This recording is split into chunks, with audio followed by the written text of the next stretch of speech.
How's it going, guys? I got a PU match against MrGidget97. Now, before the game actually begins, you know, we just have stuff. He's brought stuff, I've brought stuff. That's kind of really the only talking point. But I would like to address a question I've been getting a lot, and I don't want to answer it on every video. But since this is a black and white video, just a regular black and white video, I do have sound effects and custom music going on. People wonder why I don't do that on black and white too, because to my knowledge, there has not been a battle music disabling code. I mean, one could probably be whipped up in a jiffy real quick. But the fact of the matter is when I have that code on, it disables the background music, which just gives me an audio track of sound effects, which you're going to hear right now for like the next 15 seconds. When I screen record with Desmume, this is what I get. And then I plug in music after. So because I can't do that with black and white, I just get sped up everything, or I just get no battle sound effects at all. That's basically it. So I figured I would explain that. But I make a fucking great play here that I haven't made in months, and I go for the magic coat on the first turn to bounce back the sleep powder, and I think he realized at the last second that this thing got magic coat, but too late. Last second, too late. So end up bouncing back the sleep powder. Jump Love is asleep.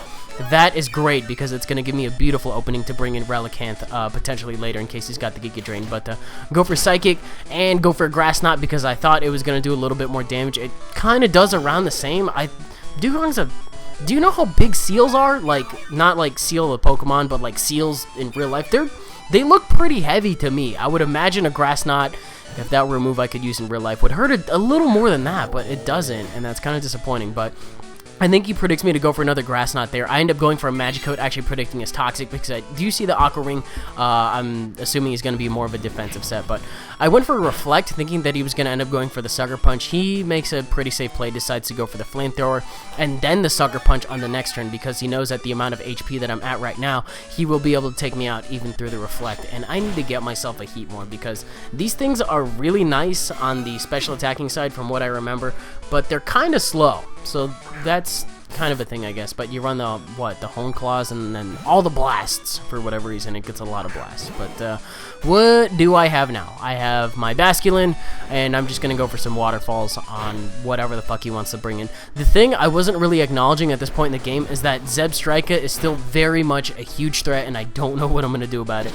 But I figure I'll go for some Waterfalls on Pineco and then just worry about the game for now, and I'll just cross that bridge when I get to it, I guess. But he gets a sizable chunk of HP back. It's got a low HP, so naturally it can get a lot back, but he's going to bring in his Jump Bluff, I guess after assuming that I am now Choice Banded, and it still does a lot to a Jump Bluff. Like, it's doing about as much as it would to an Eviolite Pineco. Like, that's roughly the same amount, but I don't think he ends up waking up on this turn, so I just end up going for another Waterfall, and it's looking to be a pretty safe 3-hit KO. Now, the thing that really confused me right here is I don't know if he doesn't have any attacking moves, but since he woke up and he didn't go for one, I can maybe assume that he didn't, because if he did have one and he didn't go for it, that would have been kind of silly, because that Choice Band Aqua Jet is nothing to fuck around with, and I definitely would have taken it out right there since I still had the opportunity. But I do end up taking it out right there, and he ends up going into Dugong. I don't want to give this thing Leech Seed recovery, but regardless, I got to switch out, and he's probably going to end up getting an Aqua Ring setup, which is what I thought when I went into Relicanth, but he ends up going for the Toxic. Now, what I should have gone for here is I should have Rock Polished here, which was my first gut instinct. Had I Rock Polished, you know, I don't actually, you know what, probably wouldn't have made a lick of difference, as you're going to see in the next couple of turns. But he switches out into his Ursaring, maybe expecting something else. I don't really know what he was expecting, but I go for a Head Smash, end up taking this bear out in one shot, guys. Relicanth is awesome and should not be underestimated, at least, you know, every other stat outside of speed and maybe special defense. But that was cool. But brings in his Zebstrika and is just going to take me out with the T-Ball. I don't know why I left this thing in when I still have a Wigglytuff. Every poke I let die to Zebstrika while I still have a Wigglytuff is really stupid to me, because I can take 2 hits from Zebstrika and Wish Protect it off. So I don't know what the fuck I was thinking. But I got Wish Protect, T-Wave, and Seismic Toss, I think, on this thing. But go for it, and I think I end up switching out into Butterfree so I can be like, oh lol, in before rocks. But he decides to make a double switch right now and decides to go into his Zebstrika. I don't want to stay in for this because people were telling me in the chat at the stream, they were like, oh, this thing's probably scarfed. I didn't really think anything of it at the time, but the T-Bolt kind of confirms that he's not choice specs, so I keep seeing that he goes for a move and then he switches out, that kind of thing, but, well, I've only seen it twice, but he hits a pair right here. Believe it or not, on a slowpoke like Wiggly, probably wouldn't matter too much in the long run, but it actually does end up mattering in like the next couple turns, because I'm going to go for a seismic toss right here. If I was not paralyzed, I would have ended up killing it off right here, but because I am paralyzed, that means that I am slower than a Pineco, question mark, and he ends up getting back a lot of HP with Pain Split. And that also tells me that he's either at 203 or 202 HP. I don't know how evenly that divided up, but with Pain Split, you know, it's kind of around the same thing. It just means that he's going to be able to take 2 seismic tosses and be at a nub of HP. So that's why he goes for the Stealth Rock right here. He knows that since he's faster as well, he will be able to get off a Pain Split safely. And that's kind of annoying, but hey, that's how it goes sometimes. I think I get a fair bit of hacks in a couple turns anyway. But he goes out to his Heatmore on the turn. I go out into my Lanoon, I think, which was really stupid. I probably should have gone out to Butterfree, so that way the Stealth Rock's damage would have been negated, but I thought, okay, maybe I can bring it in and set up on the Pineco, but to be honest, after he set up the Stealth Rocks, he didn't really have any business staying in whatsoever, but he does predict my switch back to Wigglytuff very nicely. He decides to go for a Focus Blast, and that thing's dead, so I don't really have a safe switch into Zebstrika anymore, and that thing is going to ruin me.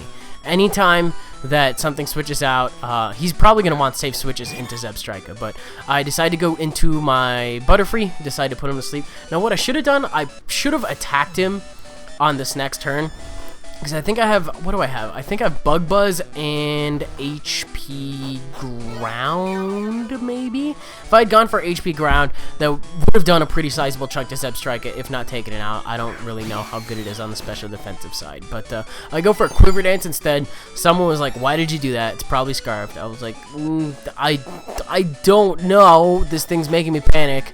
It's a Zebra, and I'm just going to end up dying to a T-Bolt after this, so kind of a shitty situation I'm in, especially because he still got 3 up on me, and I think all I have left is a, Basculin at this point, but given the length of the no, wait, I still have my Lanoon left. I decided to switch this thing in because I was thinking, oh, okay, I can probably go for a return and an extreme speed on this turn, and a return and an extreme speed combo, but it turns out that he gets a crit.